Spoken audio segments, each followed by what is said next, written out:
Atheist Nomads, episode 201, the second half of the live stream. Yay! The podcast you're about to listen to includes cursing and talking about hoo-haws. Please be advised. Welcome to another episode of Atheist Nomads. I am Dustin. I've already had my scotch, and I've still got beer. I've got Lauren in studio with me. With the dog in my lap. Yep. And joining me as always is Wesley. Hello, I'm drinking a gallon of Nos. Oh, wow. And Sam and Becky should be back soon. Yeah, they'll be back pretty quick. Yeah. We just did the little middle of the show, so we stopped, and now we're continuing. And I believe one of them's probably in the restroom, the other one is making tea. Sam was talking about needing food. Oh, yeah. Hey, yeah. I'm pretty sure he was fresh from waking up when I got here, about 1. So okay, yeah, that figures. So okay, yeah.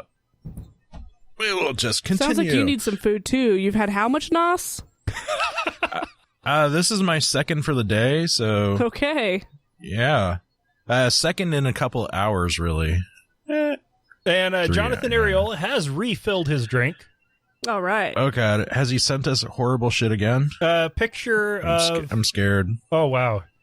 Jonathan, you are actually drinking appropriately to be listening to this. Good on you. Wait, I am saying this at the beginning of the episode for people listening on the podcast feed. I don't know if that is smart. But it's live, so... It is what it is. They're listening to this. They're like, it's 10 o'clock in the morning. What is wrong with you people? Hey, for me, it's 5 o'clock. Jonathan's in our time zone. It's 5 p.m. Yeah. Miller time. Yeah. Oh, so you guys were just talking about tithes. Yes. So, yeah, the Adventist Church tithe is very much set as 10%. That is what is demanded by God, and you are also expected to give offerings on top of that. Wow. Because the tithe goes to the conference, not the local church, and funds basically pastor salaries and the conference budget. Your offerings are what actually fund the local congregation. So your offerings are literally keeping the lights on. And so they generally actually try to get about 15-20% out of you. And holy shit. There are some congregations I've heard stories of where the church treasurer actually keeps really close track of who's paying how much in tithe. And if they determine that you're behind, they send the pastor to visit you to kind of extort money out of you. That sounds more like a scary tale that they tell people to keep up with their tithe, but how often do they actually do that? My parents got it several times. Not in that I ever saw. Sounds like a protection racket. My grandparents got visits. Get the fuck out. So they did it in both Vail and Grants Pass, I know for sure. And that's 2 different conferences within the North Pacific Union. Well, they're serious about their monies. This actually is completely a protection racket. What are we talking about now? Tithing. Oh, that you're forced to pay. Like pay or you get a visit from Heavy, tells you to pay, and if you don't, then you lose God's protection. I mean, that's exactly what a protection racket is. Yeah. Right. Well, and it's not necessarily God's protection. Isn't it? Because Adventists don't really push that angle. It's God's blessing. So if you sure. want God to God's bless protection, you, God's blessing. Yeah. Do I have an appropriate implement around here? Yeah. So pay up or you're screwed, basically, yeah. Yeah, fucking baseball bat, maybe? Yeah, guy walks in and he's like, nice soul you got here. Yeah. Yeah, it's basically what it is. Now, actually, if I'm doing it right, it would be this end because it's weighted. But so I'm not that strong. I mean, why couldn't we take churches down like we did fucking all of the mafias and shit like that from the 19th century? Oh, that would be awesome. But Lauren made an interesting because it's socially acceptable during the break. Yeah. It shouldn't be. Yeah. Pyramid scheme. The pyramid scheme. Yeah. Where you just try to get more people under you, so it raises you up into the ranks until you're like God's main man. Yeah. Not woman, because there's kind of a little bit of that. It's not liberation theology. That's the communist one. What is it? What is the theology that's if you give to the church, you'll get it back sevenfold? They're talking about prosperity gospel. Prosperity gospel, yeah. Which is a derivative extremely of, popular. of the liberation gospel. Yeah, you just take all the Marxist crap and replace it with libertarian, with Austrian school economics, I guess. Mm-hmm. Yeah, I love that one. That is more pyramid schemey, I guess. Is it? I don't know. Yeah. You pay as much as you can, so you get more money. And if the church grows, you get more people in. The church grows, and then you get more pastors. I mean, it's not really a pyramid because there's only one level. Yeah. Level 1. Fight. Has anybody done it as a lottery? If y'all give 10%, one of you will get the magic number and get it all back. Some miss. The magic number. That's way more honest than tithing or prosperity gospel. That one, I mean, the statistics work out fairly closely to how the actual Powerball works. In that, I think they're counting on heaven being the Powerball there. Yeah, that's true. Well, I mean, the Catholics do it with bingo. I mean, a bunch of old people pay in and then... Well, yeah. Is Bingo. it just the Catholics who do bingo? I thought... No, Catholics are notorious for bingo. That's true. Yeah, a lot of groups do bingo. That's weird. The only person I know who does bingo is Catholic. I never put those two together. And pancake breakfast. Oh, she's from Spokane. St. Alfonso's pancake breakfast. She's from Spokane, and I'm not. It's no. The person you're talking about who does bingo is from Spokane, and it's so weird how Catholic Spokane is. So Catholic. Spokane, really? Washington. I mean, there's a very Mexican influence over there in Spokane. I would assume that's very Catholic. This is like white. No, we're talking the Jesuit influence with Gonzaga and Providence and I think Providence started with the hospitals there in Spokane. Okay. The Sisters of Providence, I think they were the ones doing Sacred Heart, or at least very, very early got that. And it's so freaking Catholic, and it's just weird. This one little bubble of Catholicism in the Northwest. Washington. Okay. What? Now I'm in the fucking YouTube chats. God damn it.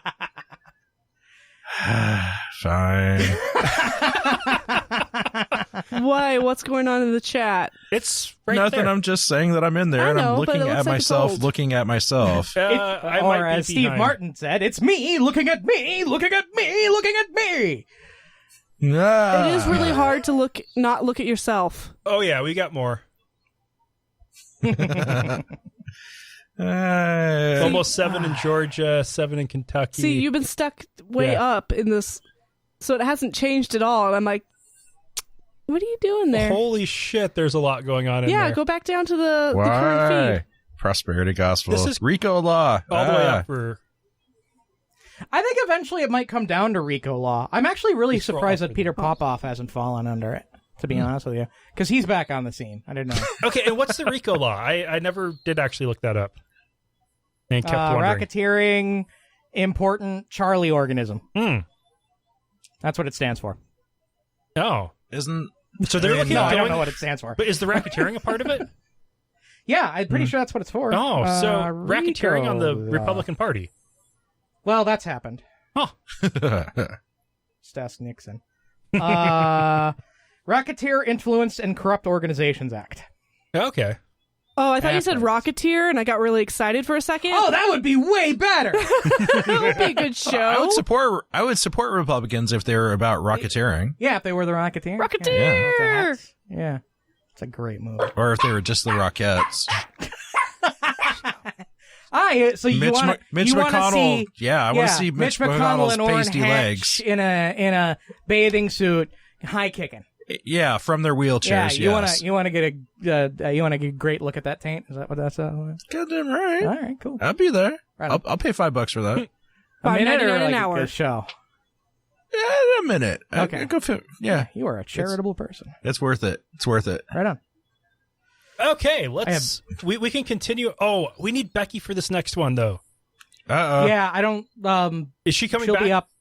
She is coming back. Okay. Yeah. I can So Skip switch it. it around. We'll do that one later. Yeah, we can do that. Okay. Fuck it, we'll do it live. Former U.S. Representative Corrine Brown, Democrat of Florida, is on trial for filing false tax returns and committing mail-and-wire fraud. Yep. When they started jury deliberations, juror number 13 told the others that, quote, a higher being told me Corrine Brown was not guilty on all charges. Juror number 8 sent a letter to the judge about this, and the judge dismissed juror 13. Okay. Well, I mean, you're essentially saying that there is a juror 14 involved. So, yeah. That's Well, you're not making... If you're saying that you've received Gnostic information about the guilt or innocence of the person undergoing a trial, the defendant, then you were announcing that you're not determining guilt or innocence based on the preponderance of the evidence. yeah, not the evidence. So that's yeah. Sure. So that's like straight up what ear failure. I prayed about it, and God told me. Oh, I think the juror is lucky for just getting dismissed. Not charged with contempt. I mean, that's juror 13. I mean, you can get rid of one. So that's true. Well, juror If you're going to get rid of any of them, get rid of 13. They suck. I think the juror numbers are assigned early and not necessarily redone. And the only juror numbers we have from the reporting on this is 8 and 13. There's only 12 members of the jury. yeah, but They're now the short pools a usually juror. go. I'm sure a pool for this case would have went out to like 40, 50, 60. Mm-hmm. There would have been a lot. So no. It's U.S. District Court. You did get renamed, at least in my experience, at Superior Court in my county. So if they do rename them, then they'd already dismissed one of the 12. And they'd already moved on to 13. And then that guy effed up. And that guy effed up, so they're going to need number 14 to get them back up to 12. Yeah. Yeah. I do think it's still. funny that it's Numbers. juror 13 that screwed up. Who's, Really? crazy. You're going there? I am going to go there since our episode 13 was, I had predetermined the name. Luck has nothing to do with it. And then you guys decide to record live from a From bar. Sound Brewery. As in the otherwise known as the worst live sound Oh my job God. I have ever done in my entire life. I can tell by the regret in your face. And that was the our giant 13th episode. open air. Yeah, our giant open air concrete building. Go figure. With like lots of people around. Yeah, you know what was actually... It was worse than the time that Radio versus the Martians recorded... Holy cats! Recorded an entire episode in this room, and the recordings were flatlined. Like, I actually consider episode 13 worse on my part than that. What does flatline Because the sound mean? quality was that shitty. Speaking of sound quality, are we back live? Yes, Yeah, we are. but apparently they can't hear the air conditioner, so I was just going to leave it on. Fantastic. Yeah. All right, That's then. lovely. Yeah. I may turn it off when it cools down, but Yeah, because I was sweating bullets. one thing that's funny is Chariots of Iron, our predecessor show, and I am still happy to say that they consider us their successor. Oh, that's cool. Yeah, That's cool. they when they did their 13th episode, it was so terrible they never released it, and they just moved on to 14. Psych. I dig it. And Nothing superstitious about 13, just, with podcasts, What I was think our what it 13th is show? that's where you're finally starting to get confident, and then you make stupid mistakes. Oh, I know what you mean. Yeah. Plus, if you're trying to intentionally not be superstitious about it, you're going to be even more confident and make sure that something goes wrong. Yeah. Overcompensate. What was our 13th episode? I'm looking it up right now. That would have been a long time ago. Yeah, that would have been you're 2010. 9/11 was an outside job. Nice. That was a good episode. Nice. That was, yeah, the really shit ones were all after that. well, except for the pilot. Oh, what pilot? What are you talking about, Becky? You're crazy. No. Oh man, I was going to Do play. you guys have a pilot? Does Atheist Nomads have a Episode a 1 0.1 No, we don't have a 0. We called episode 1 our pilot, and I listened to the start of it last night, and or maybe it was this morning, and I was thinking about actually playing a little bit of that until I looked at it, and Wesley sounds fine. I'm the one that sounds like shit. Yes. Right on, man. Wesley had his microphone positioned correctly. I had my Blue Yeti turned around backwards. Whoops. And too far away from me in the echoiest room imaginable. Oh, that was bad. Well, we all grow up. Yeah. No, my worst episode was actually episode 16. Oh, spill. Was that your first on-air episode? No, my first episode was 5. So that was also the first podcast we ever released. Because we decided to start podcasting.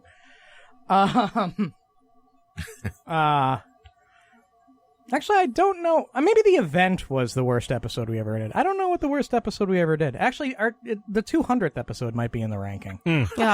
Just because of the technical failures that we had. So you're already doing better than our 200. That's because I'm doing the one keyboard to make sure that that I don't cross the streams. No, we had we thought we were going to have Wi-Fi there, and we got to the location. That one. Yeah, the episode that took the router shaming episode. That's my worst episode. So, does Rocco actually, do you ever have Rocco shaming where, he wears a tag around his neck that says, like, I ate an entire roll of toilet paper or something? Yeah, it does. No, we don't do that. Okay. Well, so pet owners or pet parents do that to their animals. In our family, we tend to do that with failed equipment, with router shaming. Yeah. So you can see that Wesley now is gracefully modeling the router that says I took Ask an Atheist off the air. So that router wasn't even the router that I was using at the time. It still managed to fuck up. Yeah, it somehow, and which means I did this somehow, but I had just put OpenWRT on it. And I was screwing with it because I wanted it to use it for, I think, as a repeater or something like that. And I had it on its own I had it on its own network, like on a completely different internet circuit, Ethernet circuit. And somehow those two Ethernet segments got cross-connected, and so that thing started spitting out DHCP responses because it was still running a DHCP server. And everything in my house runs on DHCP. So suddenly, I couldn't see the internet, I couldn't see the radio station, I couldn't see literally anything. And I had and suddenly, all of the devices in my house had 192.168 addresses, where I was handing out 10 dot addresses at the time. And I was like, what the fuck is happening? And if you listen to the episode, you can search Ask an Atheist, called The Event. You can hear me slowly going insane as the episode goes on. Oh, it was glorious. The recording was happening. We were doing the show, and I'm just like, fucking shut the fuck up. And it wasn't until like an hour after the episode was over where I literally just started disconnecting things, starting at the router and working my way back, that I discovered that fucking router was plugged in to our network. And I didn't know what else to do. So I wrote a little sign that said, I took Ask an Atheist on the air, and it is hung in our studio till this day. Wow. That was my favorite episode. There it will persist. Yeah. No, but Becky, you were asking about Rocco, and the stupidest and worst thing he's done was Lauren had picked up some English chocolates for her parents. I think we'd actually bought those in Portland. And Rocco managed to figure out how to maneuver across up onto the couch, onto an end table to get over to another table where all this was. And he was playing Flora's Lava. And he ate all of it. We all know how good chocolates are for dogs. And he's 5 pounds. You took a year off his life. He did that again Halloween when he managed to find his way to the chocolate, doing acrobatics that it doesn't seem like he should be able to do. He still ate all of the Halloween candy. This dog, impressive little fucker he is. He survived on the street in the winter in Boise. He has some serious skill. And, oh man, yeah, if you have a bag of food on the floor, we were at a friend's family's place at Yellow Pine, what used to be the second hardest place to get to in Idaho. They have the world's largest harmonica festival there every year. And we had Rocco with us, and he managed to find... Is it the world's largest festival about harmonicas, or is it a festival about the world's largest harmonica? Large harmonica. The world's largest harmonica and kind of bluegrass music. Kind of the direction they go. So there is an enormous harmonica, which at that point I think is called like a hurdy-gurdy. Largest festival about harmonicas. And I really want this towering, lumbering harmonica that like I'll email needs them. like and needs bellows. like one of the like fire giant bellows. Yeah, the bellows to be able to play it. It's that'd be awesome. Our host had some food stacked in the corner. 10, and 15 Rocco people managed to get into that corner and eat into like a all bell the choir. bags of food. Oh, yay. He ate all the muffins. He's 5 pounds. He must have eaten his weight in muffin. It was crazy. I am told that I did that with plums when I was 3 years old. We had a plum tree in our yard. I am also told other things about that evening and the subsequent day. Okay, let's go ahead and So get you guys back happy to be news. parents soon? Yay! Oh, it's exciting. Yeah. Sorry, I was Googling to see what the world's largest harmonica is, and I can't find it. I think at that point it's called a bagpipe. Or a pipe organ. No, that'd be the world's largest zamfir. What, a pan flute? Yeah. Hoot, No, literally like an 80-foot tall zamfir with a pipe organ. hoot. Boo, Tokyo disappears. Okay, on that note, it's time for our first break again, and then we will get back to some news. Atheist Nomads is proudly brought to you by Archway Hosting. Check out their low-price, full-featured hosting solutions at archwayhosting.com. That's ARCHWAY hosting.com. Hey, we're also brought to you by listeners just like you. Find out how you can become a patron at patreon.com/atheist nomads. That's patreon.com/atheist nomads. Superintendent Kent Medlin spoke at the Willard High School graduation in Missouri, and according to students, and I'm going to read a number of quotes here, he asked students to stand up and pray as a Christian, quoting the Bible numerous times throughout. Many students felt extremely ostracized by the situation when choosing not to pray. Dr. Medlin, the superintendent, even invited students to his office for coffee to discuss the Lord. This was incredibly inappropriate. I came there to graduate, not go to church. It kind of ruined the rest of my night. That was the last night of my high school experience, and he chose to talk about religion instead of graduation. He said, you can attribute all your successes to Jesus Christ, and we were like, wow, you cannot say that. It was more embarrassing than anything. I didn't want to compromise my beliefs and stand just to be one with the class. It was ostracizing. I and some other fellow students felt pressure. There were stares from the audience. I was upset by it. I thought it was offensive. To anyone who was attending who was not of the Christian faith, I didn't stand because it made me so mad that he did that. Kind of reminds me of your niece's graduation. What is it with graduation and sermons? Because they... No, isn't that... I think I have a reason for it. They can't talk about religion to students. But once it's graduation, you They're are no longer students. a student the next day, and you don't have standing anymore. So you don't have standing on which to sue. Yep. But how about all of the how about the pep band that's playing the graduation march, Pomp and Circumstance? How about the junior class ushers that are there in their white gowns accompanying everyone else? How about the teachers that in their public school governmental job are now subjected to sermonizing? I think that that's a little bit short-sighted to think about, okay, well, I can get away with it because no one has standing to sue me. There's plenty of people that have standing. And one of those people need to sue. Yeah. it keeps on being the actual seniors, the graduates, who are complaining. Everybody else needs to complain. One of those seniors needs to get his or her little brother or sister to sue.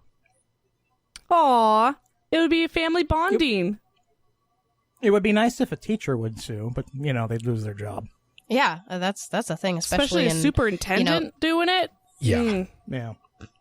And even if you don't lose your job, there's plenty of ways that you can be miserable, penalized for something. Mm-hmm. Oh, we're going to actually give you classes that you're unsuited to teach so that you'll get bad performance reviews within a year and we'll have grounds to fire you. Oh, or right. we're going to administratively move your classroom every single year. Oh, and we need you to fill a position mid-year, and so we're going to administratively transfer you to a different school site.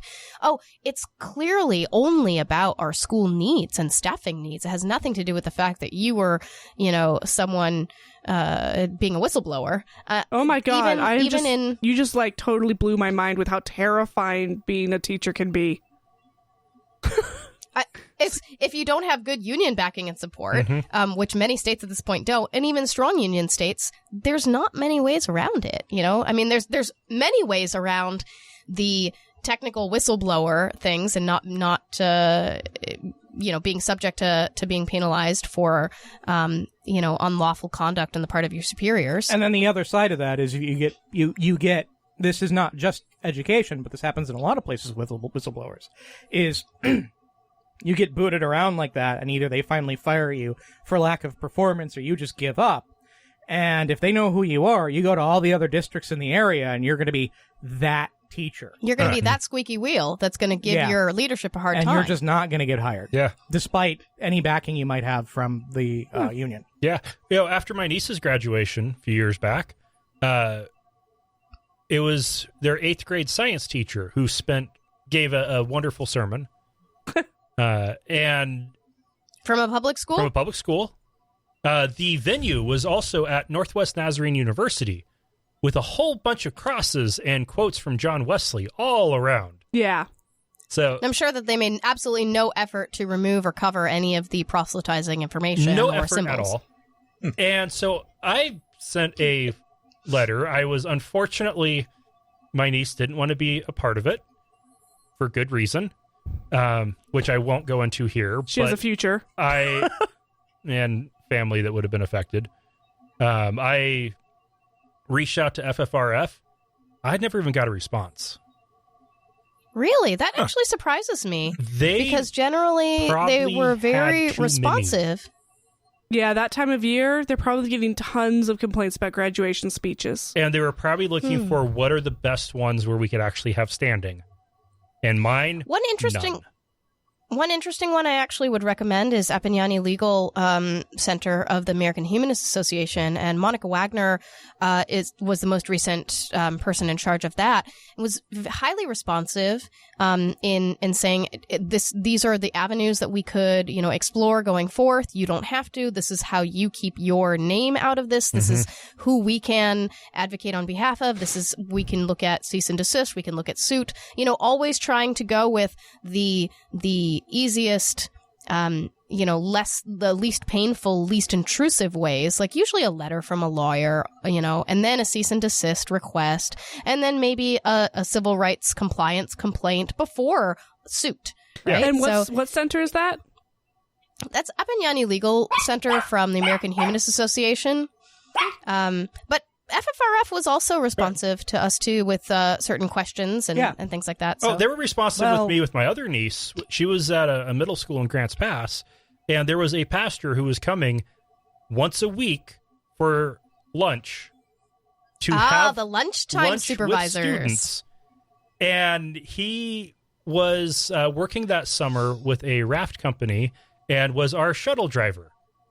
And talked to us all about how excited he was to get to see my niece at school that fall at lunch. And I contacted... Oh, that's not creepy or nothing. I contacted FFRF, and I had a call from one of their lawyers within, 2 hours. They jumped on it enough. It wasn't even the lawyer covering the Ninth Circuit.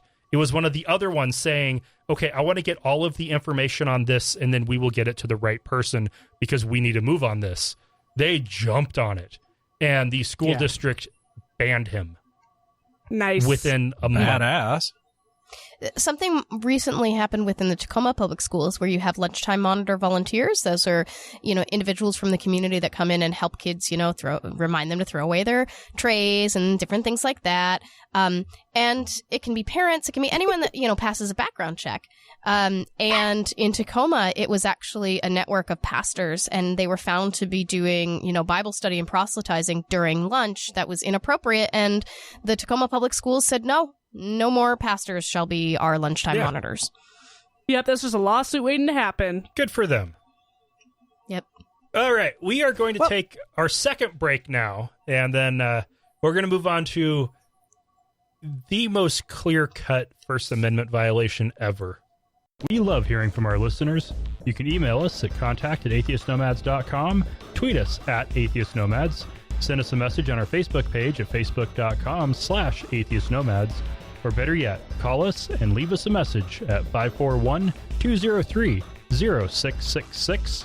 We might even play it on the show. You can also help us out by leaving us a review on iTunes, Stitcher, or your podcast directory in the of chat choice. room, we're all talking about how awesome you are, right? So, For getting you food? No. you guys have a little mascot there? Oh, yeah, it's my puffin. Is that okay? It looks like, it's not a penguin. No, it's definitely not. It's a puffin. Northern. Yeah, Nice. if you look at my Patreon welcome video that I did a year ago, it's sitting right there in front of the camera, and I haven't moved it since. It's been there. Jonathan says that it really brings the room together. Nice. Oh, puffin. That's All right. awesome. FFRF and the ACLU are both pressuring the state of Florida to stop its annual Florida Faith Symposium, co-sponsored by the Florida Department of Children and Families, the Florida Department of Juvenile Justice, and the Florida Faith-Based and Community-Based Advisory Council. That's 3 different Florida state government bodies. Wait, what's that last one? The Florida Faith-Based and Community-Based Advisory Council. So the Department of Violating the First Amendment. This would be the Department of spending the money Bush wanted or set aside to give to churches. Yeah. And that Obama continued. Continued, and I'm sure Trump has continued. Thanks, Obama. If he's even looked at it, because nobody knew how complicated that shit could be. This event is described as bringing, quote, together more than 500 faith and state government leaders. The symposium includes invocations, speeches, workshops, and other programming that promote religion in general and Christianity in particular. Boo. Bad. Okay. There have been places where people have been really, really good. Anytime that there is some kind of faith-based and community-based initiatives, get the humanist associations or the atheist communities to be involved directly in that. And it seems like Central Florida Free Thought that would be perfect for ripe them. for just saying this. I mean, you got David Williamson down there that's really gangbusters, and I actually, Jocelyn Williamson, too. I was betting which one of us would mention them first, Yep. and I lost. I thought I would get them. Because if you can't eliminate it to begin with, you got to get in there and say, all right, it's open to everyone. Right. Yeah. Yeah, that's why I respect the Satanists so much. But you can't get any more clear-cut on the state endorsement of religion than the state funding a faith symposium. Yeah. And I'm really curious, what would really bring it home is the makeup of this particular a violation Conorama Expo 2017. Like how many imams are invited? Yeah, how many imams, how many, how synagogues are represented, if there's like a pagan cove in there going, wee, woo. I have a feeling it's going to be like 97% and 3% other, 97% Christian. I think you have confidence. You're generous. Yeah, you are very generous. Yeah, I'm thinking it's going to be, I'm thinking it's going to be like 6 Sigma Christian and like one dude who's like a Scientologist going, go to my weird charter school. It'll be great. You get to read the dictionary all I'll day. predict they'll have their token Unitarian and a token Jew. And the rest will be Christian. I think I think they will have one rabbi. He'll be a Jew for Jesus. Oh. That sick bird, dude. That's in my translation of the Bible. One thing that's funny is for a couple years we were doing protests of the National Day of Prayer at the state capitol. We tried. Then 2 years ago we got the state capitol steps. They had to move inside. It rained, but we didn't care. The Christians, a few years before, got a couple of Messianic Jewish kids to play their horn. We got the actual local rabbi. Sweet. Yeah. So awesome. you had the local rabbi who was protesting the Day of Prayer? No, when we did did National Day of Reason, when we got the Capitol steps, we had the rabbi as one of our speakers. Saying That's that cool. the National Day of Prayer is actually a shitty thing to do because it's predominantly Christian and it excludes We kept the message positive. So we didn't really address the National Day of Prayer. We talked about why reason and education and science is all good. And the rabbi talked about how reason is good and how we need to fix problems with human action. Ooh, that's a neat turnaround. Yeah, no, it was expertly done in the rain. Yep. So rainy. it reminds me actually of when our Pierce County Councilman Jim McCune was so in favor of passing the "In God We Trust" resolution, and some of the things that actually surprised council members and other people in attendance was a Jewish individual testifying that "In God We Trust" was clearly, offensive to Jewish members of Pierce County because of, X, Y, Z reason and how it's not inclusive and things like that. And, they were expecting a bunch of atheists to throw their arms up in the air, but they weren't expecting people of faith to also say, this is a bad idea. Mm-hmm. Well, and the whole Christian thing is to try to make it look less sectarian. They always try to use Judeo-Christian. And if it's Judeo-Christian, then somehow that protects them from the First Amendment. Except they actually need to get Jews to back them up if that's the case. Well, and then you have the even more expansive saying of the Abrahamic religions, which would include Islam under that.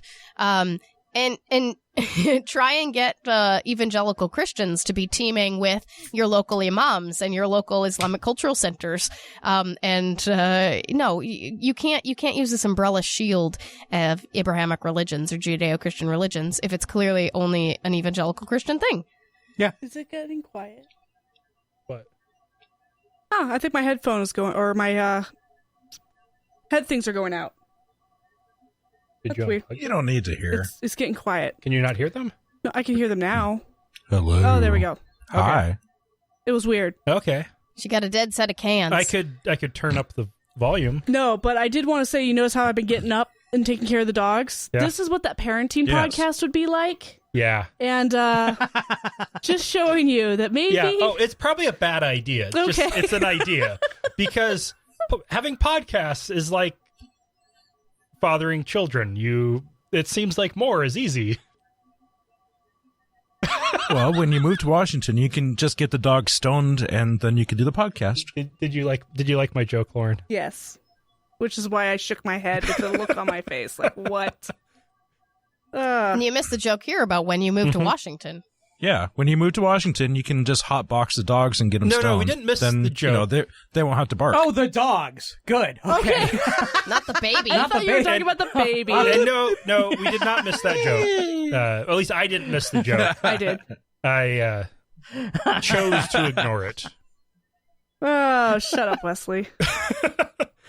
Quebec it was provincial funny. law exempts churches and parishes, or manses as they call them, church-owned housing for ministers, in other words, from paying municipal taxes.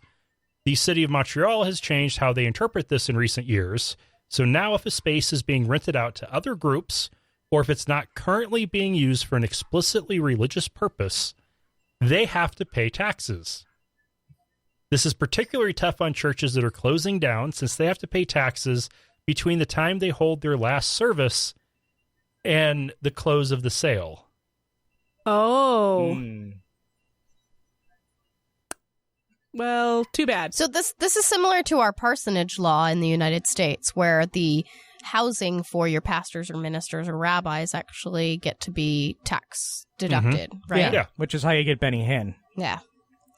And actually, this is a little bit different one, because the parsonage rule for the U.S. is pastors paying for their own housing. There are parish housing for pastors in some places. Catholics are especially big for this, where they're just straight up tax exempt. No property taxes. I like the idea of churches paying taxes, but making, like, they're tax-free, but you make them pay taxes after they've already failed. That's kind of a kick in the pants. It is. It kind of is. It's kind That's sort of, I like the idea of taxing churches, but that seems a little mean-spirited. And if you're going to tax them, just outright tax them for the money that they just tax them straight up. That's the way to do it. The city can't do that. It's against the city. It's against provincial law, so they can't. I'm just saying that this little baby step is just kind of dirty. Now, which the problem is when you have a tax law like this that tries to equalize things and make them more fair, but you have this effect of the law where churches are only taxed, or sorry, the church's Mansons or whatever they're called are only taxed when they fail. That is that's a public square loss. That's a marketing loss. Think of because then most churches can go and say, look, this law sucks so bad that we only get taxed when we're out of money. See how unfair that is? Repeal this law and do nothing else. And that's what they're saying. Of course. What was the percentage of taxes that is going to be coming down from the churches that are closing versus the churches that are acting as community centers or like places for local youth groups? And so that doesn't have an explicit religious purpose, but it's still taxed. Yeah, that's taxed.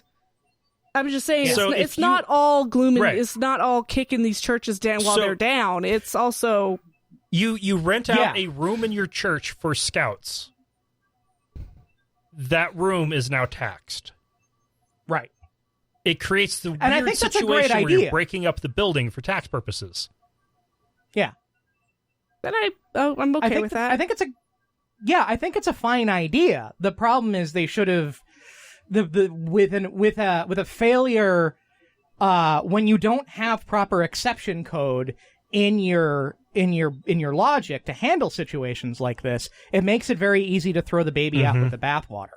And that's precisely what religions are going to advocate What for. do you guys have against babies? Oh my gosh. We don't want to throw it out with the bathwater. Throwing them out with the bathwater? Jeez. No, we're trying to prevent the throwing of the baby. But this is actually, the fact that Quebec only has that is a huge step forward. One of my professors in the seminary, he was actually the dean of the seminary, was from Quebec. He was an altar boy as a child. He never said that he was raped, but he was an altar boy. And he went by his middle name because his first name was the same name that every boy in Quebec had for a first name for about 3 years. What, Jean-Michel or something? The French version of Joseph. Oh. Yeah, and all the girls had Marie for the first name. Because your birth certificate came from the church. Your marriage license came from the church. Your death certificate came from the church. Mm. The church filled numerous official state roles, and in the 60s in Quebec, the Catholic Church was funded for those services.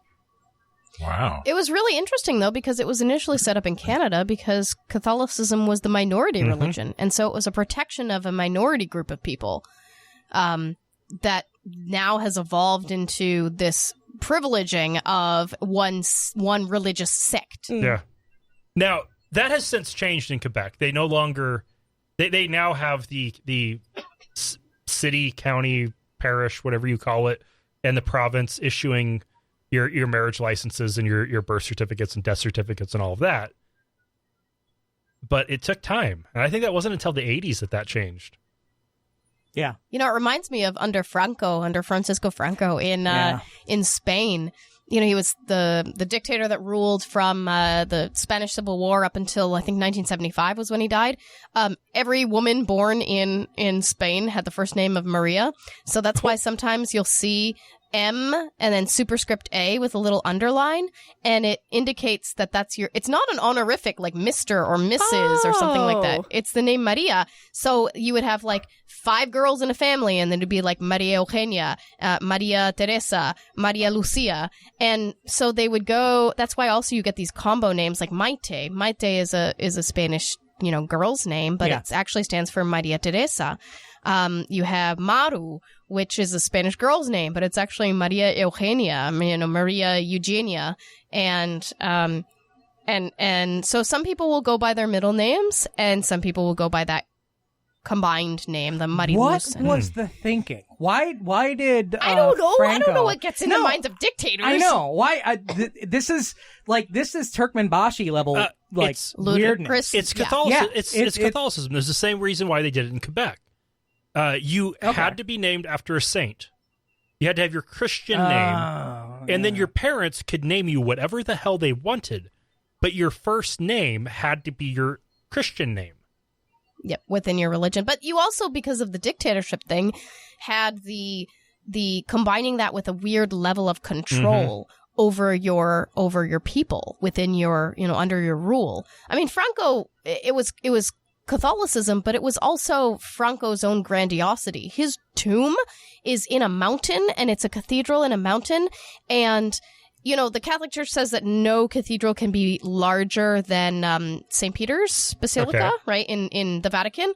Franco's actually is larger for his tomb, but in order to still have it be like a kosher, I know I'm mixing up my religions here, but like to be okay under Vatican rules. To be canon. They put like... Yeah. They put they put like another little entry vestibule in, so they don't start measuring the length of the basilica of Franco's tomb until like so many feet in, so it's just under St. Peter's, cathedral. Wow. It's also embedded into a mountain, and all cathedrals are cross-shaped also, and it was very weird. So, yes, there's an element of Catholicism, but it's also a dictator's grandiosity. Wow.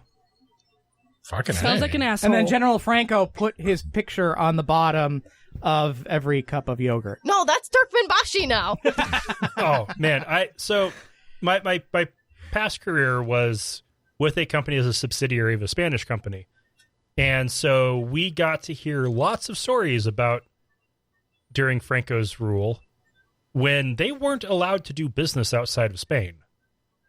So you had this you had all sorts of weird tiny things. little company that was like they had to get permission from the government for every little thing they wanted to do. And then as soon as he died, they got to start expanding across Europe. And by 2000, they started buying out companies in America. Wow. Yeah. And now the question is whether or not Spain is going to remain a singular nation. Yeah. The question is always whether Spain is going to remain a singular nation. But we went from, that was the going problem from the Reconquista on. Yeah. But then you get dictators or Habsburgs or whatever.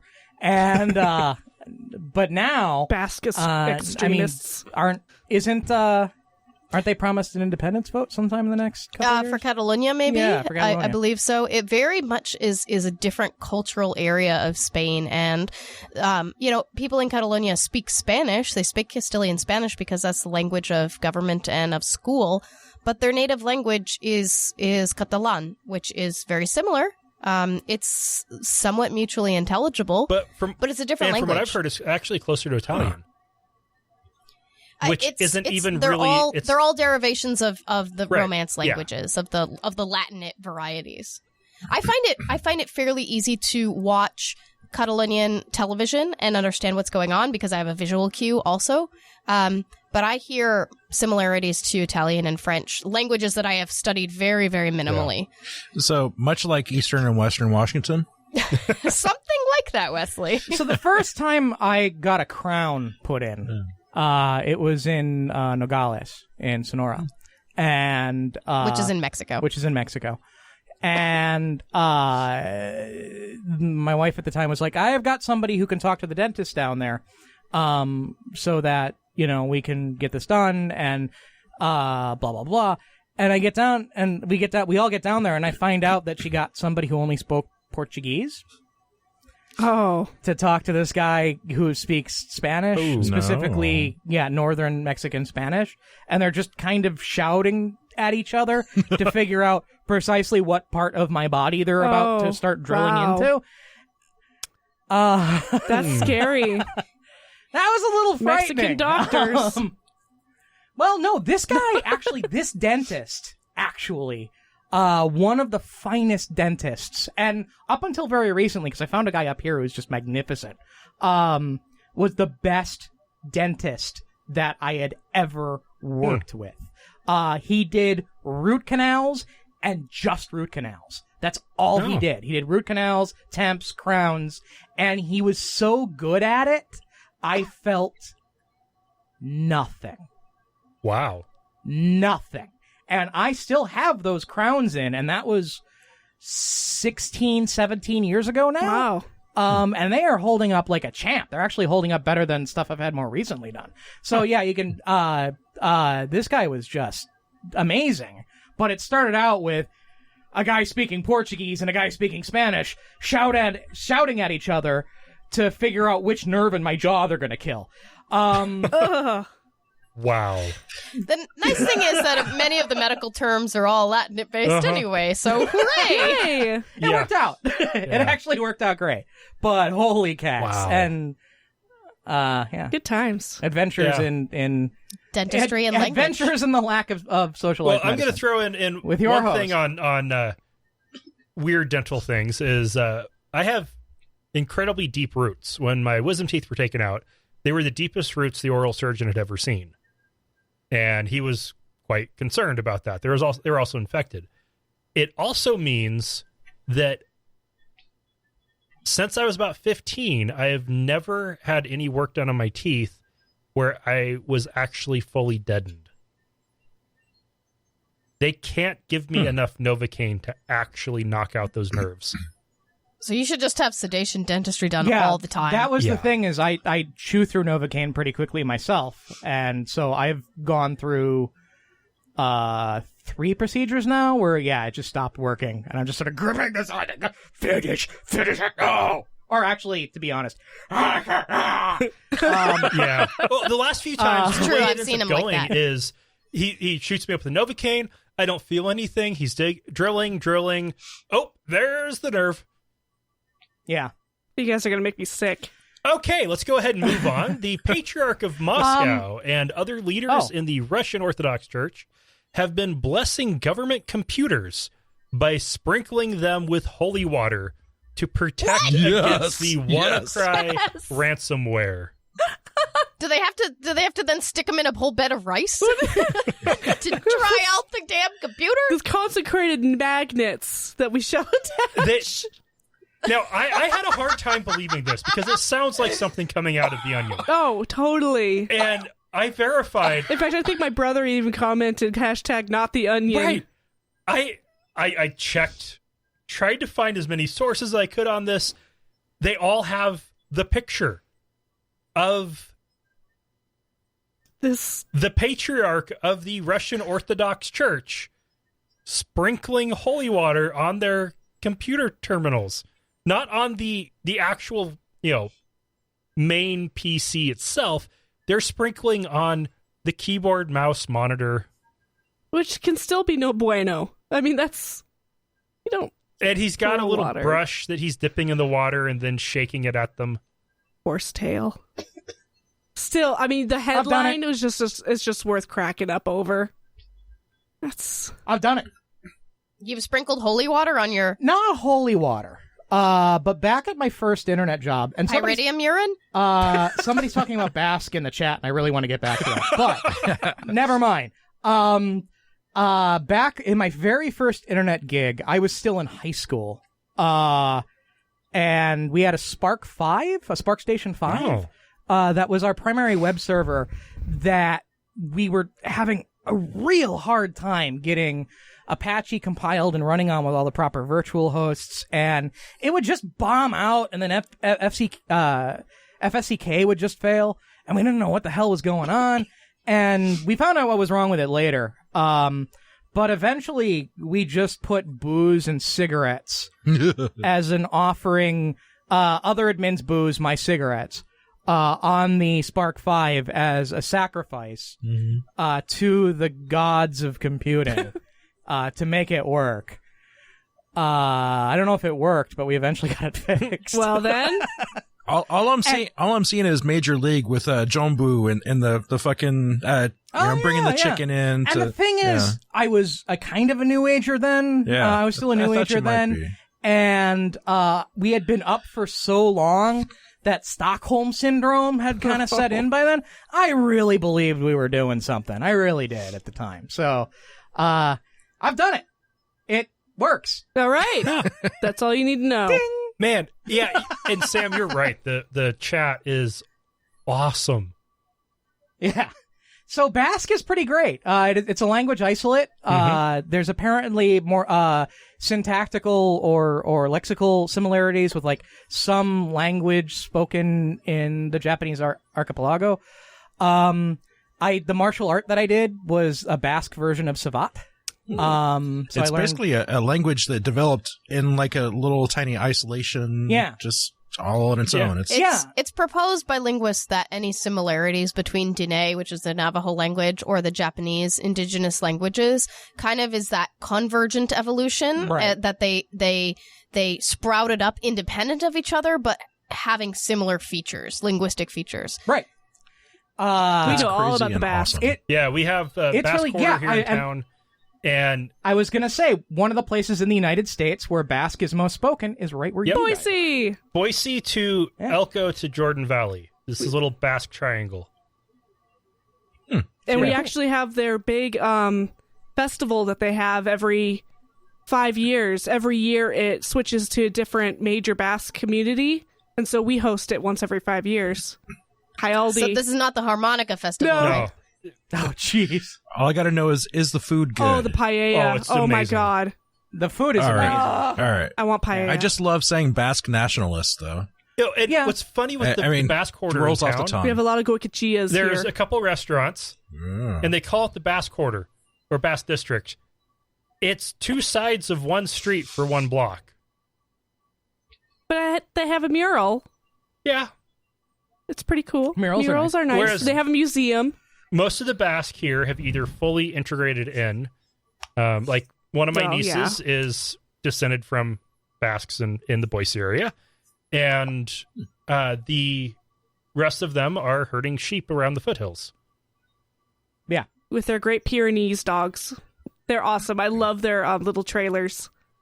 I want one. Pyrenees mountain dogs are amazing because they're like St. Bernards, except all white with a big black I know nose. it. It's so slobbery and so They're fluffy. so fluffy. For an amazing example, this is a tragic story. It was about, a year or two ago, there was a Great Pyrenees guarding the herd of sheep in the Boise foothills, and a lone wolf came Allegedly. south, I don't believe it fought was the a wolf. dog, and the dog died. Fought the dog. The and sheep were dog. all fine. Dog died. So, That's what they're supposed to do. Right. They're supposed to defend their and sheep. did so very well. Those dogs are huge. Yeah, sometimes the goat They're people big will bring doggies. goats over to eat the grass on the property next to ours, and they always have the Great Pyrenees wandering around with them. I'm like, oh, it's a big That's cool. puppy, and they're like, yeah, don't touch the dog.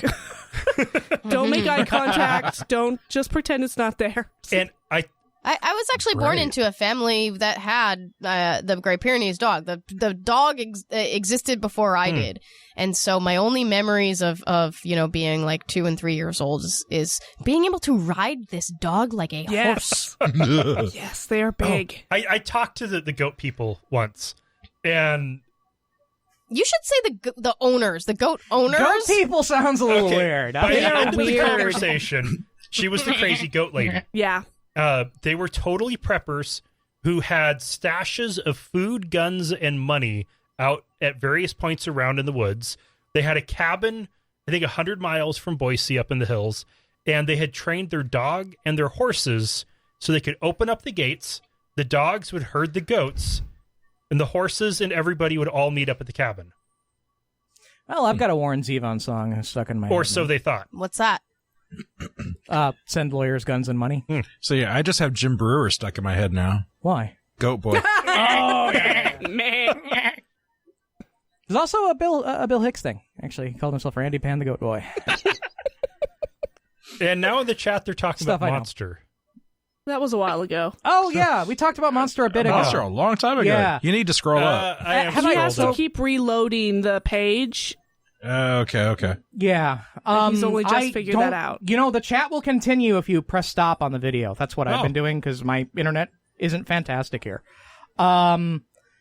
Yeah, some energy drinks. Have I talked about my idea for an energy drink though? No. It's because I mean, Is it booty sweat? I drink Monster because it's a vector for caffeine and sugar, and that's it. I mean, Mountain Dew made it, didn't they? I don't know who makes it. Yeah, it was but it's also Mountain Dew back in the day. Because it's got a bunch of other crap in it that may or may not do anything. Sure. Taurine. And so I thought, yeah, taurine, which is apparently good for dogs, but kind of pointless for people. B4 and guarana extracts. Yeah. So you have and the FDA would never let this go, but it's called Experiment Energy Drink, where it's caffeine, sugar, and one other ingredient. And you don't know what it is, and then you go to a website and report how you were affected by it, and then once you submit your report, you can be told what it was or whatever. Just cause. Wow. Just cause. The look on your face. You're like, that sounds fun. An idea I had. I did energy drinks for quite a while, and then I stopped. And the last time I had one was driving from Boise to LA in one day.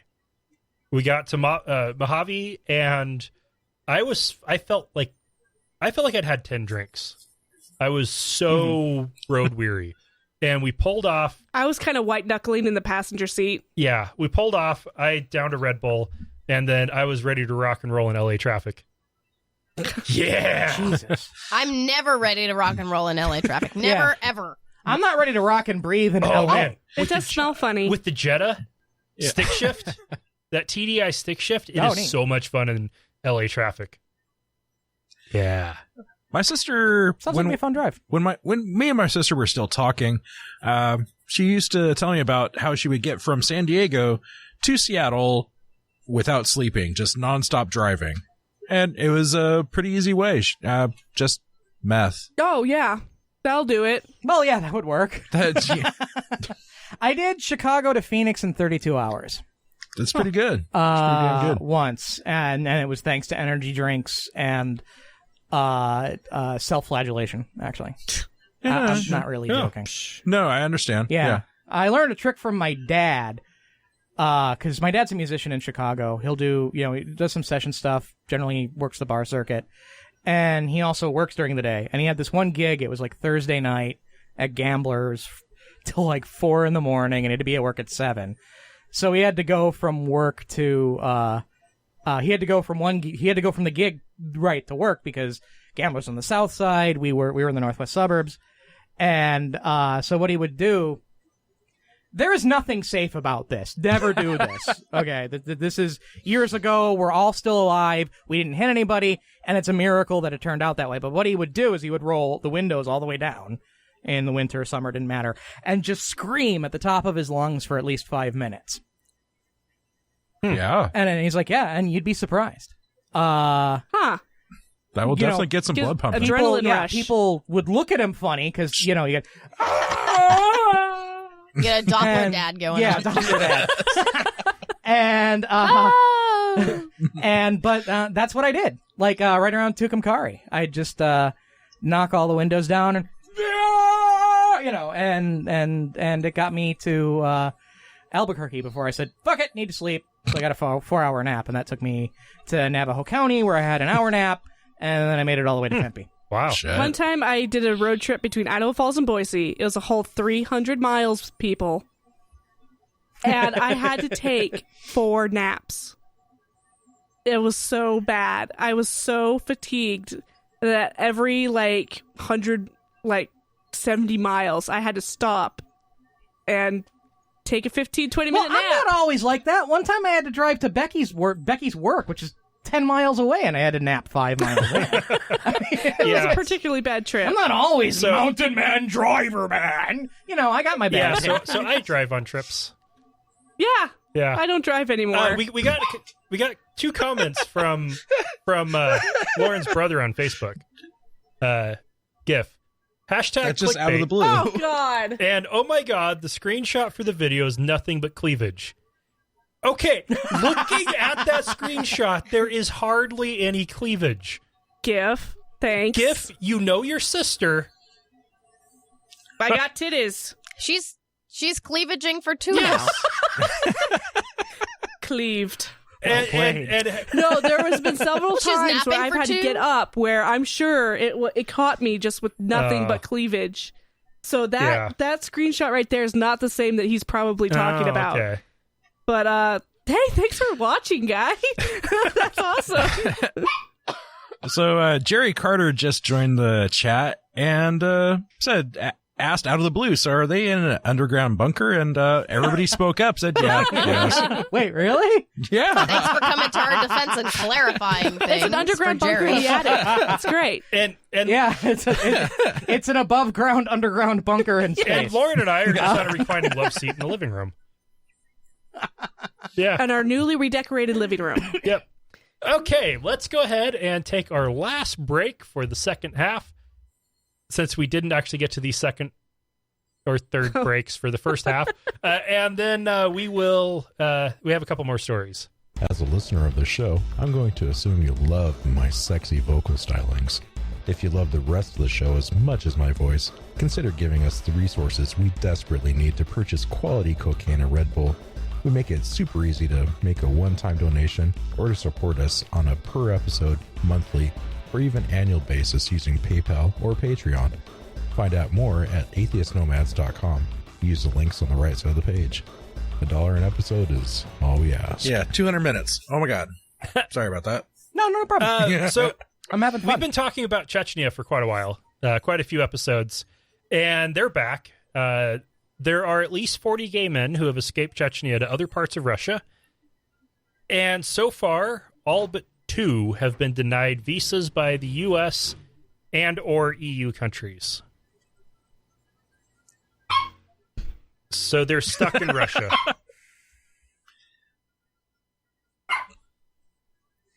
This is one of those stories that I really feel like I should probably cover, but wow. It was a time I started saying on Ask an Atheist, I can only talk about murdered Bangladeshi atheists for so long before I just want to jump off a bridge or something. Mm-hmm. And okay, that might be a bit too strong, but whatever. But I've been reading about that a lot, and you guys have been talking about it, and this is just nuts. And it's getting lost because Trump. And even the ones, this is, you can't call it a genocide because they're not going after an ethnic group. I don't know. It's a democide, genocide. It's a Holocaust. Mm. Yeah, well, that's true. They're trying to completely annihilate all of the gay men. Lesbians will probably be next. Bisexuals after that. Yeah. But just like the Holocaust. The one, not this one. This one counts as one. I'm going to shut up now. It's insane. It's gotten so little attention. It's gotten so little attention that it's actually, I keep wondering, is this even real news? Right. But there's just enough to it, and it's reported by just enough sources, and it's one of those stories where the odds of this being fake is low. Which is really, really unfortunate, because I was really hoping this would be fake news. Unless the guy just happens to really look like the Chechnyan prime minister or whatever they call it. President. President, okay. Because like you got interviews with the guy who won the election saying, I'm here to kill all the gay people. That's, pretty much. That's my job. And unless you got like a celebrity stand-in or something, it's hard to say that's fake news. No, he's the teddy bear in chief. And he doth protest he has too said much. there are no gay men in Chechnya, and also said there will be no gay men in Chechnya by Ramadan, which starts, I think, definitely between now and the airing of this episode on the podcast feed. Ugh. It's the worst of humanity right there. And the ones that can escape get to go to the rest of Russia, where they get what was some of the worst persecution they could get. And now the rest of Russia is persecuting the gays light. How the fuck have we gotten here? By allowing gay marriage in the United States, I'm sure some people are thinking. Well, people talk about pendulums. Pendulum swings one way, pendulum swings the other way. I've never always held with that because that seems a little supernatural for my tastes. But sociologically speaking, that happens. Yeah. It does, psychologically. But let's not pretend that Chechnya has ever been particularly stable or nice. Right, yeah. They've been fighting a civil war for almost 30 years now. Right. And this guy is riding in on a wave of hate because he thinks he can bring people together. And he has Putin's backing. And he's got Putin's backing, and there's just a generalized...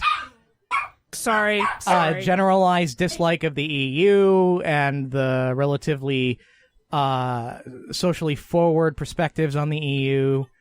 And then you've got that whole Muslim immigration refugee... And the number of variables on this are large. Yeah, when did the world become so complicated? Probably since I've reached adulthood and started caring. I was going to say since we started civilization. Well, there was, you can talk about all the components, but at the end of the day, the thing is really simple, which is gay people are getting murdered or they're leaving the country, and there's no in between.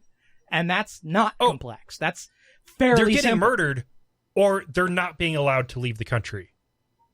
Right. They're getting to escape to other parts of the country where they are less likely to get murdered. But if they do get murdered elsewhere in Russia, odds of any justice actually happening is slim. Yeah, well, even when their own families are the ones that are pushing them off roofs and turning them into... Well, when the president was telling everybody, basically either you kill them or I will. Yep. So okay, chat. These aren't bricks. These are soundproofed equipment wrapped in burlap. Damn it! I was just typing that. Okay, we're like 20 feet in the air. We're on the second floor. Yeah. Like there's light here. I could see some light. Yeah. Well, he's got it blocked out. I got it blocked out because I got the air conditioner. Yeah. It's not a bunker. Yeah, it's the attic. Totally. It's the attic. This is an attic. Yeah. Yeah. It's just angled because that's the fucking pitch of the roof, actually. Yeah, this is the roof right here. And it's covered because this thing this shit gives nasty echoes off when you cover it. It was. I do remember that. It was horrible. I just like looking at all the different places that you got coffee bags from. But that's what, Roxil? Yeah, it's Roxil. Yeah. And fortunately, the burlap keeps the dust in, which is nice. Yeah. And so it doesn't get bunch of fiberglass dust. I'm having fun, man. Don't worry about it. I'm just it's all good. I'm a little proud of this space, so I like to take opportunities to show it off. And it's a chance to not talk about genocide. Okay, let's move on to as well you should. This is fucking badass. Pretty happy we're running low on time here, are we? Yeah, we've got 20 more minutes or so. You're not doing the thing I do and end on dead babies, do you? No, Jesus. Okay. Jesus, undead babies. Austria has become the latest European country to ban face coverings in public, joining France, Belgium, and the Netherlands. Oh, and Bulgaria. Germany and Norway are also working on bans. And this new Austrian law is thought to only affect about 100 to 150 women in Austria, and is seen to be mostly symbolic to try to appease the right-wing anti-immigration Freedom Party, and it's part of a larger law on immigration. On integration, their attempt to maintain the ruling coalition and address the ongoing refugee crisis. You can't address refugee crises by making the people who are already in your country suffer in some way. And I mean, I'm all for the freedom of women who have that option, but there are many women who feel like that would be that's like stripping. That's like the government coming in and telling you to take clothes off. That's just dirty. Yeah. Yeah. I mean, isn't forcing people to not wear head coverings just kind of the same overarching, anti-women thing as forcing them to wear head coverings? I mean, shouldn't that be a free choice? That's how I've always seen it. I mean, it's basically only going to affect women, yeah. The argument is that by forcing them to not, you are freeing them from their husbands or fathers who are forcing them to. That's, I mean, as much as I kind of theoretically like the idea, all this is going to do is keep women indoors. Yeah, so the overarching, hatred for the religion is, I ignore that because it's all stupid anyway. But if you go into, human rights and what makes a woman comfortable in her own skin and in and outside of her home, and if you impede that, you're still anti-woman. Yeah. Yeah, the only thing you're going to do is keep women out of the public eye and away from ideas that could, pull them away from their religion. The way I've always talked about it is to contextualize it, because some people get hung up on the gender thing. Some people get hung up on the Muslim thing. So to explain how I feel about it, I've always contextualized it into a friend of ours who grew up in Texas, was a Texas preacher. He had very strict things about what he could wear. Specifically, he could not wear a short-sleeved shirt. And then he got out of religion, moved up here, started a new life, but he'd been living under these strictures about clothing for so long, he felt physically uncomfortable and couldn't commit to going out and living his life and rediscovering himself if he was at the same time consistently uncomfortable because he was making clothing decisions that he'd never made before. Yeah.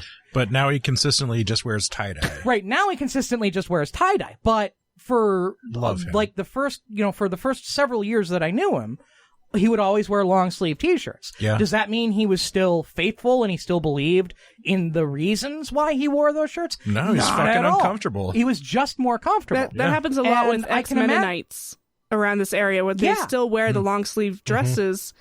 It's like, I grew up Mennonite, but I'm not. And you're like, why do you still dress that way? And, I mean, how judgmental would that be to have somebody come up to you and say that? Heck, the problem is not the clothing itself, but the compulsion to wear the clothing. So if you take away the compulsion, but because of social discomfort, they still feel it necessary to wear that while they make a transition to a new type of life or a new level of freedom or whatever. That's why limiting, just saying you can't wear head covers, is not an effective solution. This isn't about lack of control. This is just a different method of control. Totally. Be more like us. Conform. Integrate. Conform. And Austria has been one of those countries that has very strong integration rules to immigrate. You have to go through classes to learn how to be Austrian. If you want people to immigrate, if you want people to integrate, you have to get them out into society and comfortable with other people and get them to be fucking friendly with these people. Wesley, I think you're missing the point. They don't want people to integrate because they don't want them to immigrate. They want Austria to be for the Austrians. Sure. And I mean, I'm sure there's a large population of Muslims that are already there. And if they want them to stay outsiders, feel excluded from society, then they're, going about it the right way. Yeah. Yeah. I want to live in a world where if you want a headscarf, great. Do it. If you want to wear assless chaps all the time, awesome. If you want to dress up like Lord Humongous, get on that. I literally, to go back to there's back in a while, this is how libertarians want the world and this is how socialists want the world. Libertarians, it was Mad Max and socialist it was Star Trek Yes. Next Generation. And I'm like, honestly, that's not really accurate. I want Star Trek level technology with Mad Max uniforms. That's kind of There we what I go. want. There we go. What? Yeah. I mean, you could have a hellacious fucking spiky head. I Yeah. mean, you could do the. You're just right up there with Guinan and her, headdress. That's As long Yes. as they ban Yeah. Wesley sweaters. I want a future with hats. I don't know why everybody dumps in all the religious people for all their funny hats. I like hats, and I want a future Now, with yes. hats. Getting back to the I just want everybody to wear utility kilts in to at get least back to one the episode. Yes. the face coverings, the biggest problem here is actually not necessarily the effect it's going to have on women, even though that is a problem. It's that it's going to radicalize more Muslims and make things worse. Yep. They are trying to make sure they don't get Muslim terrorism by persecuting Muslims. And if you want to make people terrorists, if you have a group that already has that present, persecute them, back them into a corner, and they're going to strike. Yep. Smart. At least that's what we say, literally sitting on our couch. Hey, we're not backing anybody into a corner from our easy chair. No. Not wear what you like. Or don't. Come as you are. Yeah. I always say when a kid is out of dress code, I say, here's the thing. I care more about your brains than I do about your bodies. It's not my job to care about your body. It's my job to care about your brain. I'm going to get in trouble if you keep wearing that. I hate the dress code thing. I hate it at a social level, at an administrative level. Let people be comfortable in what they're comfortable in. Recognize that some people feel uncomfortable dressing one way because of social pressures. Try and alleviate the social pressures. Try and alleviate those things that make us think that instituting dress codes will change something.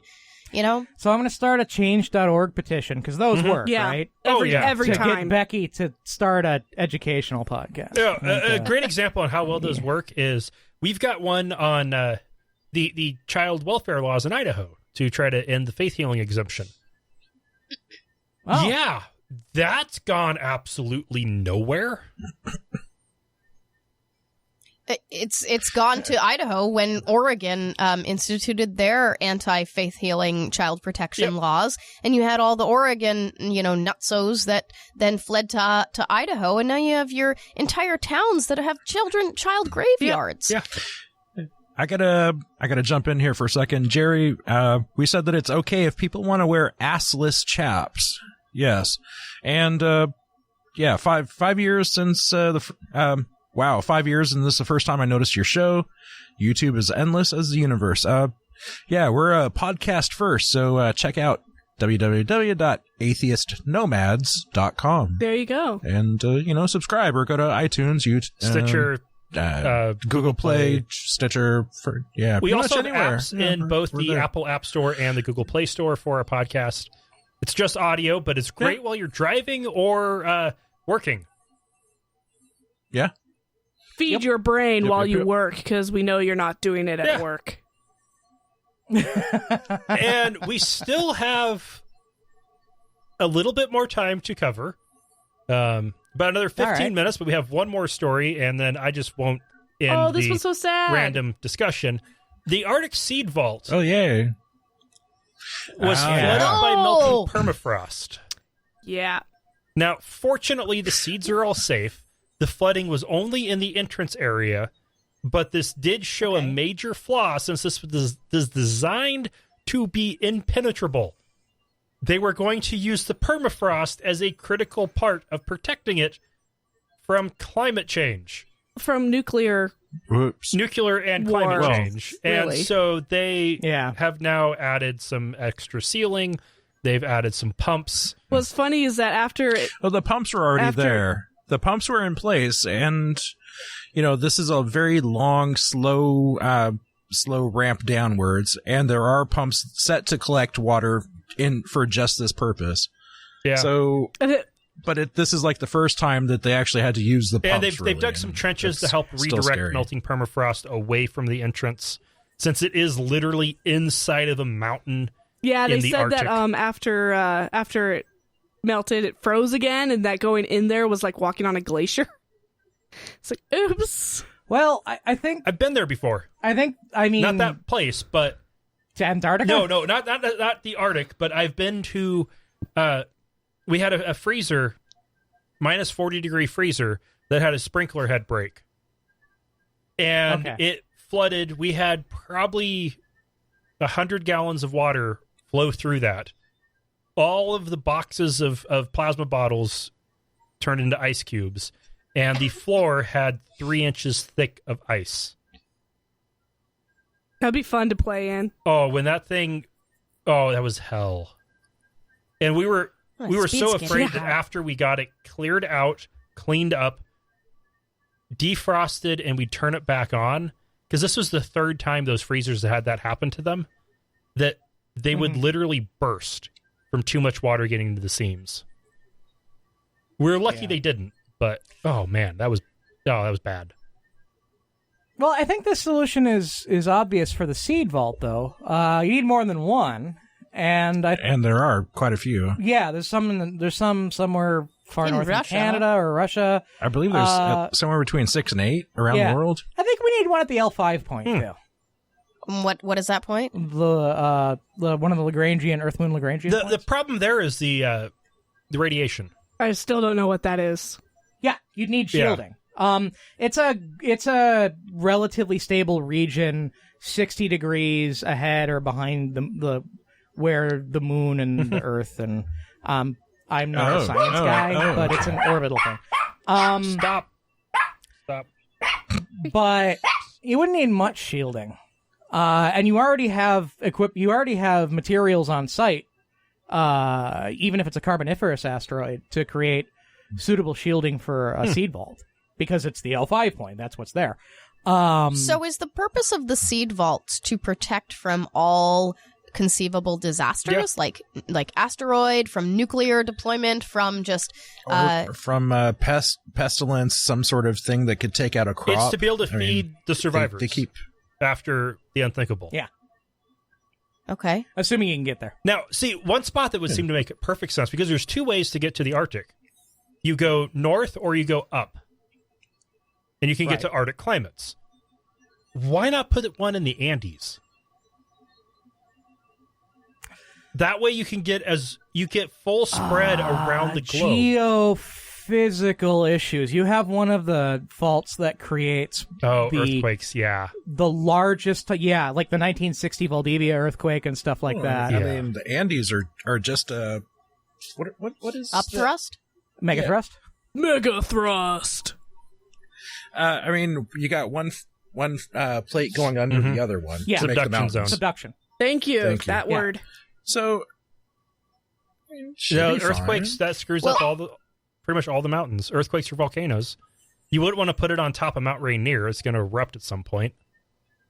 You do have, though, the Atacama Desert, which is the driest area of the Earth, and often has places there. It is supposed that there are places in the Atacama Desert that have not had any disruption from anything other than wind in like 2 million years.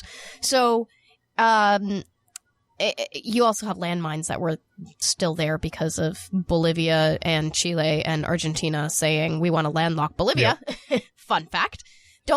When you go hitchhiking in northern Chile, make sure that you actually follow the roads and you don't cut across the hypotenuse, because some nice Bolivian or Peruvian or Chilean, guy in a truck will be like, stop walking there, get in the back of my truck. And you actually want to get in the back of the truck because there's landmines all there. But if you avoid the landmines, and you go to one of the places that have been relatively undisturbed for 2 million years, you don't have the issue of moisture. So you might have to have some kind of climate control in terms of keeping the moisture. But you know what? There are brilliant minds that have probably already thought of this, and there's probably a reason that it hasn't happened in the Atacama Desert. Probably. I thought it was a good idea. Realized I'm not an expert in seed control and preservation and climate. I'm not any of this.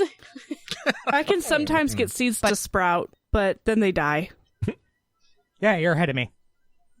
I killed a cactus.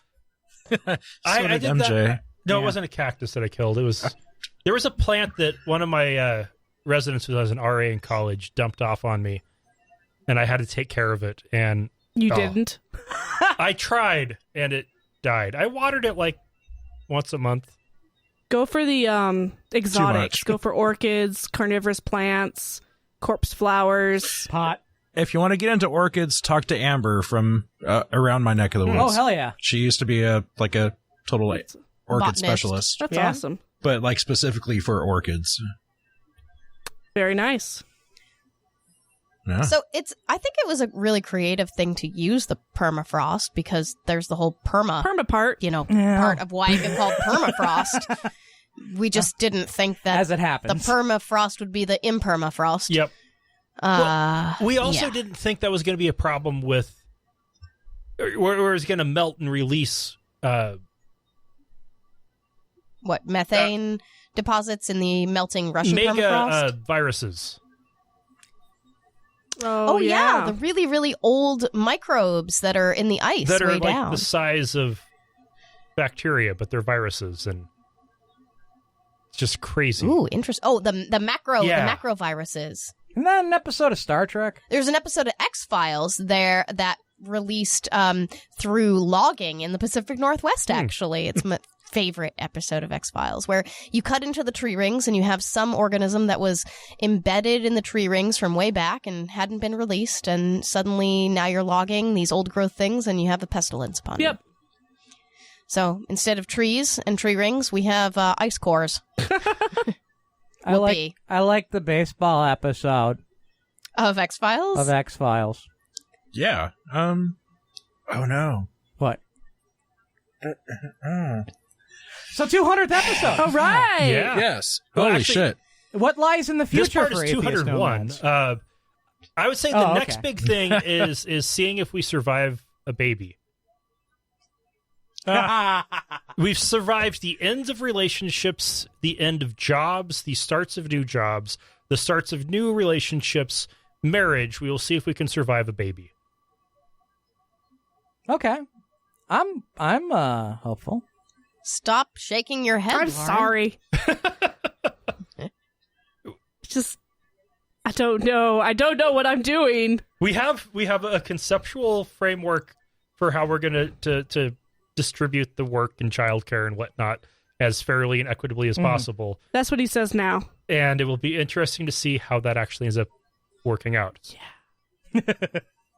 I'll be like sitting there with a crying baby saying, okay, Dustin, it's been 6 hours. And you'd be sitting there going, but Lord, the podcast.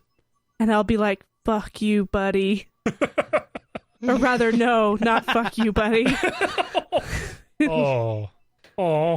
It's not going to be like that. It won't be like that. It won't be like that, baby. It won't. It's all right. Hey, podcasting isn't that hard. You just, set up a mic and talk into it for a little while. No heavy lifting involved at all. No, it's easy. I just You just let Dustin do all the production. Just show up on the day and I don't do anything. You're all going to burn, right? Yeah. So special hell. So one of the ideas I had to help make sure we'd survive that was use Ardor, because you can mark edit points as you record. Mm-hmm. Except now Ardor is crashing on me.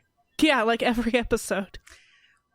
We found that we still prefer Audacity over Ardor.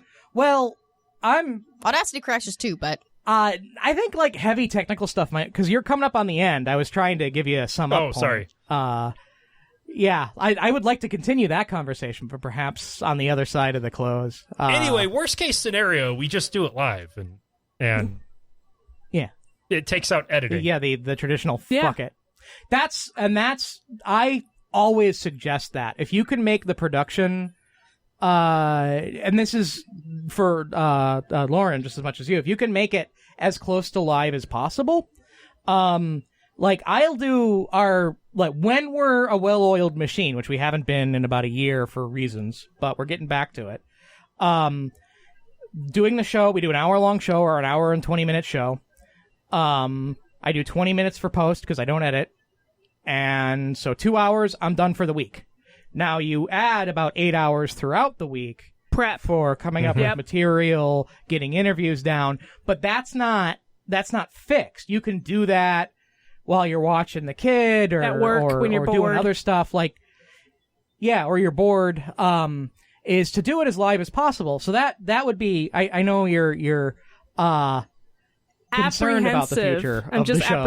apprehensive. And of course now I can't get the image of you being a well-oiled machine out of my head. Sam is the Terminator. Keep it there forever in your head. I'm gonna excuse me. Oil can! Oil can! Sam has yet again taken up residence on the floor. In the bunker. Once an episode. Okay, so I totally took the answer on that. Wesley, do you have any thoughts on what's next? Life on Mars. Yeah. Past that, no. No, not really. Right. I mean, I think we'll do a show sometime, me and Sam. Yeah, probably. We got one coming up. I tell you what, we've only done this for special occasions. We may want to consider doing this regularly, because I think this works. Well, we definitely... An Ask an Atheist Nomads. Yeah, like mashup. with, we get on Google Hangouts, maybe we bring Jonathan in, and just do stuff like this, maybe once a quarter or something like that. Hey, if it's with Jonathan in Utah, then we've got an acute triangle as opposed to an obtuse triangle. Might be a isosceles triangle. Yeah, something like that. It would still be obtuse. Because Utah's obtuse. It's east of us. So you've got a line going southeast and another line going southeast. And Hush. Obtuse is supposed to be the pun of stupidity, obtuse, but acute. Okay. We're sorry I had to go too literal. Because we're adorable. I don't know where isosceles comes into play here, but it's somewhere. Not as punny. It's definitely not an equilateral triangle. But this is pretty cool. I had a lot of fun, and 200 minutes actually ended up going. No, almost entirely too fast. It went exactly as long as 200 minutes takes, but it with the alcohol, it didn't feel like it. Except, with the alcohol, it does feel like it because my bladder is full. Yes, that is always a drawback. All right, so are we wrapping this up? Mm-hmm. Okay. Yes. All right, so we have now, at this point, completed 201 episodes. Woo! And well done. Thank you so much. To our supporters. Thank you to everybody. So much. You guys rock, and we wouldn't still be doing this without you. I mean, seriously. He's talked about quitting, but he's but I have listeners. Not for, and the listeners are a huge part of it, but the people who actually give us money. Yeah, you're the winners. Seriously, if it wasn't for you, we wouldn't still be doing this. Burnout happens. Well, it sure helps getting gear and it feels nice to be supported. It just feel relevant. I mean, money is nice, but just being supported makes me feel And when awesome. burnout hits, the thought of, I'll get more time, but wait, then we lose the money. It makes it that much easier to get past the burnout and get back to enjoying the show. It's that staying power. And I love pictures from around the world. And to all of our listeners, we love you. Yeah. Yay. Especially the one that sends us change from his car seat. Oh, that's just adorable. That's Randy. Pretty awesome. That's so sweet. Yeah. Fucking A. Thanks, Randy. All right. So I'm going to go ahead and play the intro and stop the outro, and then stop the live broadcast. All right. Oh. But that won't end the hangout. Don't worry, Sam. Oh, don't hang. No, I want to, yeah, okay.